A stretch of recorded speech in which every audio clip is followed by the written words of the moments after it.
बाघ मशीन की कहानी। एक गांव में लाखा नाम का एक आदमी रहता था।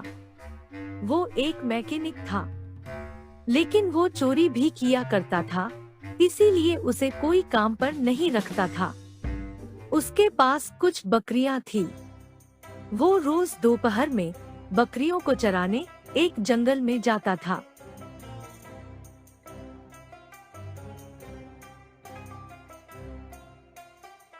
एक दिन वो जंगल में बकरियां चरा रहा था। तभी उसे एक मरा हुआ बाघ दिखाई दिया। उसने सोचा, इन बकरियों से मुझे उतना फायदा नहीं हो रहा है।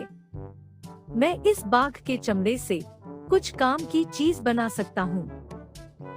वो बाघ का चमड़ा लेकर अपने घर चला आया और बड़ी मेहनत से उसने बाघ को एक मशीन में बदल दिया और फिर वो उसमें बैठ गया।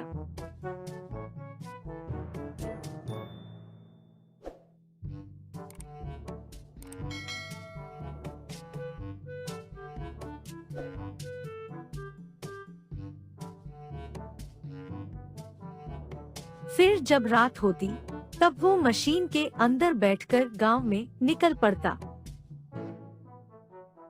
वो जिस भी घर में घुस जाता, वहां के लोग घर छोड़कर भाग जाते। उसके बाद वो अंदर घुसकर उनका सामान चोरी कर लेता था।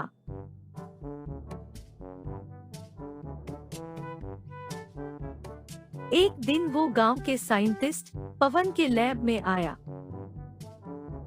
उसने पवन के घर में कुछ भी काम का सामान नहीं देखा। गुस्से में आकर उसने वहां पर रखे रोबोट और बाकी चीजों को तोड़ फोड़ दिया और वहां से वापस आया। जब पवन अपने लैब में आया, तो उसने देखा कि वहां सब कुछ बिखरा हुआ है। पवन को बहुत गुस्सा आया।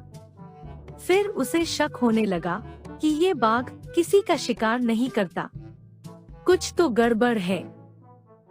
उसने वहां पर लोकेशन ऑन करके अपना मोबाइल रख दिया और फिर वो वहां से चला गया। रात में लाखा उसके घर आया और मोबाइल उठाकर चला गया। उसके बाद पवन ने अपने दोस्त को फोन किया और अपने पास बुलाया। उसका दोस्त एक पुलिस था। पवन ने उसे सारी बातें बताई।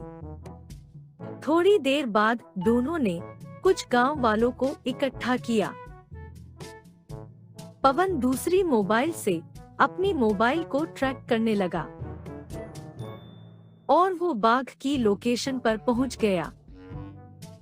गांव वालों ने देखा कि उनका सारा सामान वहां पड़ा हुआ है और लाखा आराम से सो रहा है। उसके पास बाघ का पुतला भी खड़ा है। गांव वाले उसके पास गए और उसे बहुत मारा।